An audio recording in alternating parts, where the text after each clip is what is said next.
অনেক বাজে অত লেকচার বাদ দেন যান। আচ্ছা, কে বলতেছে কথাটা? ভাই একটু সামনে আসেন না। আচ্ছা আচ্ছা, তাহলে আপনি আচ্ছা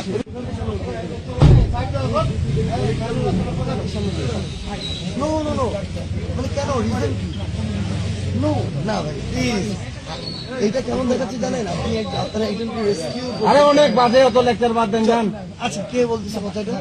ভাই একটু সামনে আসেন না। আচ্ছা আচ্ছা, তাহলে আপনি আচ্ছা একটু চেয়ারটা দেখে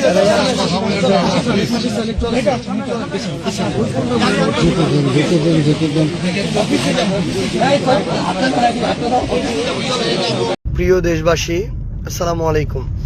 আপনারা দেখেছেন যে গতকালকে আমাদের নির্বাচন শেষ হয়েছে এবং একটা দিন যেতে না যেতেই গতকালকে নির্বাচনের প্রাথমিক যে ফলাফল, সেই ফলাফল যখন দেয়া শুরু হয়েছে তখন থেকে শুরু করে এখন পর্যন্ত অনবরত আমাদের নেতাকর্মীদেরকে হুমকি দেওয়া হচ্ছে, তাদের উপরে হামলা করা হচ্ছে, তাদের বাড়িঘর দোকানপাটে হামলা করা হচ্ছে।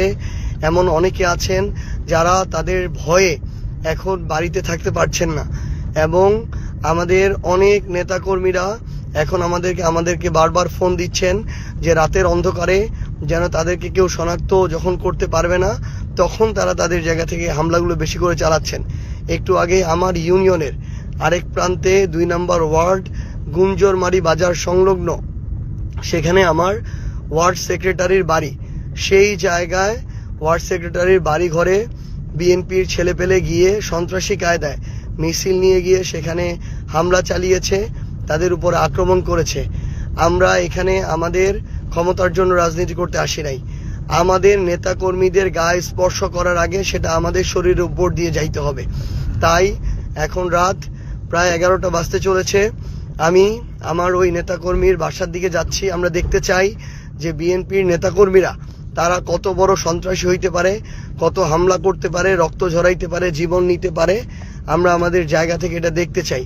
আমি নিজে এখন সেখানে যাচ্ছি, আমরা কয়েকজন মিলে যাচ্ছি, দেখি তারা আমাদেরকে হামলা করুক, আমাদেরকে মারুক, তারপরে আমাদের নেতাকর্মীদেরকে স্পর্শ করতে হবে।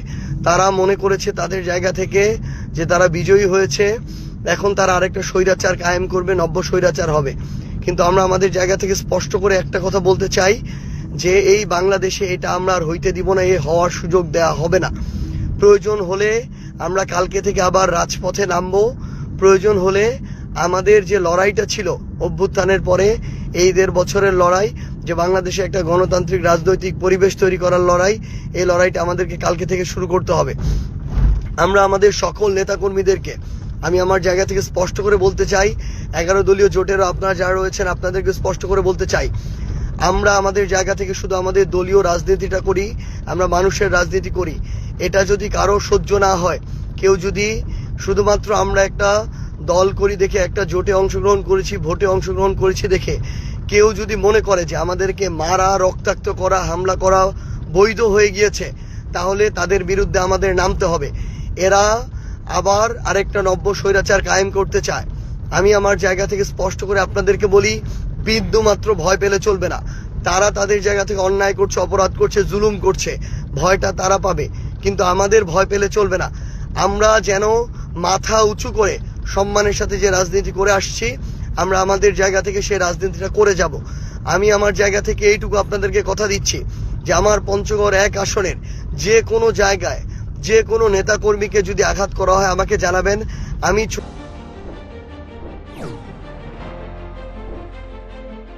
ছুটে যাব সেখানে।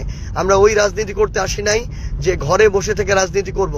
সৃষ্টিকর্তা মহান আল্লাহ আমাদের সুযোগ দিয়েছেন এই বয়সে আপনাদের প্রতিনিধিত্ব করার। আপনারা 1,68,000 মানুষ সেই আস্থাটুকু রেখেছেন। আমরা রক্ত দিব, জীবন দিব, কিন্তু আপনার যে আস্থার যে আমানত, সেই আমানত আমরা রক্ষা করব ইনশাআল্লাহ। আমি আমার জায়গা থেকে এখন গুঞ্জরমারি বাজারের দিকে আসছি, সেখানে নাকি 2-3 জন নব্য স্বৈরাচার তৈরি হয়েছে, যারা মনে করছে যে তারা জিতেছে দেখে সেখানে তারা আরেকটা ত্রাসের রাজত্ব কায়েম করবে, দাসের রাজত্ব কায়েম করবে। তাদের কথা মতো মানুষকে উঠতে হবে, চলতে হবে, বসতে হবে, এবং তারা তাদের জায়গা থেকে মনে করছে যে কেউ আর অন্য দলের রাজনীতি করতে পারবে না। যারা শাপলাকলির ভোট করেছিল, যারা সার্জিস আলমের সাথে রাজনীতি করেছিল, তাদের আর বেঁচে থাকার অধিকার নাই। যারা এটা মনে করে তাদের বিরুদ্ধে আমাদের আরেকটা লড়াইয়ে নামতে হবে। এই লড়াইটা হচ্ছে আগামীতে নব্য কোনো স্বৈরাচার তৈরি না হতে দেওয়ার যে লড়াই, সেই লড়াই আমি আপনাদেরকে আহ্বান করব, পুরো পঞ্চগড় 1 আসন সহ পুরো বাংলাদেশে আপনারা যারা আজকে আপনাদের উপর হামলা হচ্ছে, জুলুম হচ্ছে, নির্যাতন হচ্ছে, আপনারা রাজপথে নেমে আসুন।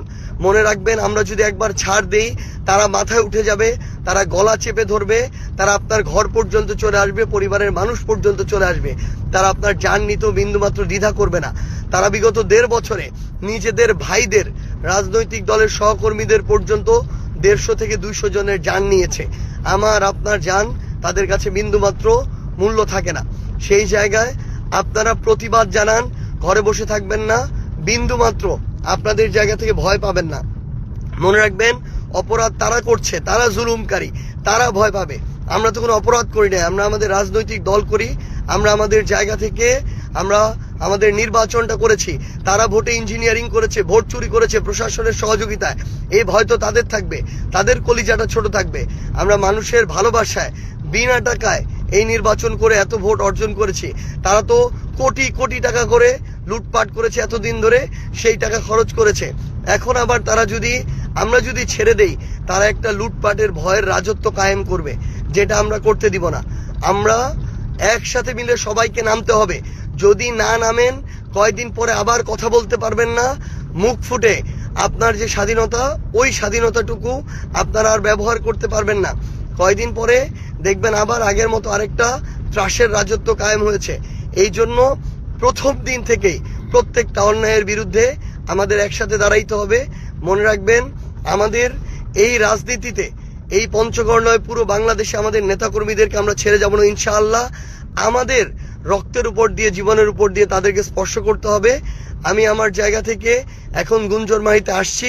আমাদের যারা ভোটার ছিলেন, নেতাকর্মী, শুভাকাঙ্ক্ষী, সমর্থক, আপনারা গুঞ্জরমারি বাজারের এখানে চলে আসুন।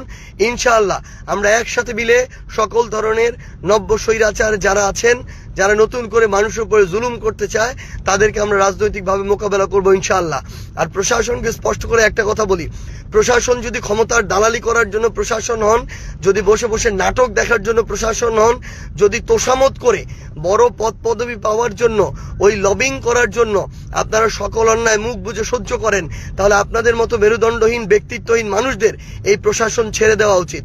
আমি আপনাদেরকে আহ্বান করব, আপনারা আপনাদের ওই শপথের মূল্য দিন। আপনারা এই দেশের সাথে আপনাদের যে কমিটমেন্ট, সেই কমিটমেন্টের মূল্য দিন। দয়া করে আপনার পেশার যে পেশাদারিত্ব, যে ইমানি দায়িত্ব, সেটার আপনারা মূল্য দিন।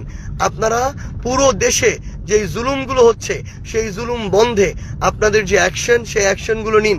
এবং তারেক রহমানকে আমার জায়গা থেকে আমি স্পষ্ট করে একটা কথা বলতে চাই, যে আপনি দেশে এসেছেন, আপনি আপনার জায়গা থেকে এই নেতাকর্মীদেরকে, যারা আজকে থেকে 1.5 বছর আগেই জুলুমের শিকার ছিল, যারা নির্যাতিত ছিল, অনেকে নিপীড়িত ছিল, তারা যে আজকে নতুন করে জালেম হয়ে উঠছে, তাদেরকে যদি আপনি আটকাইতে না পারেন, নিয়ন্ত্রণ না করতে পারেন, তাহলে আওয়ামী লীগের চেয়েও খারাপ পরিস্থিতি হবে আপনাদের।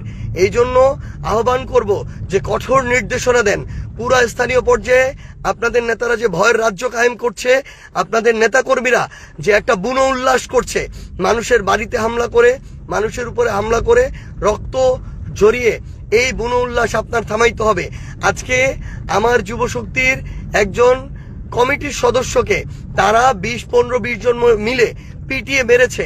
মারার পরে তাকে আবার পুলিশে ধরিয়ে দিয়েছে, আবার মিথ্যা মামলার নাটক সাজাচ্ছে যে মাদকের মামলা দিবে, আক্রমণের মামলা দিবে, আবার নাটক করে একজন গিয়ে হসপিটালে ভর্তি হয়ে থাকে।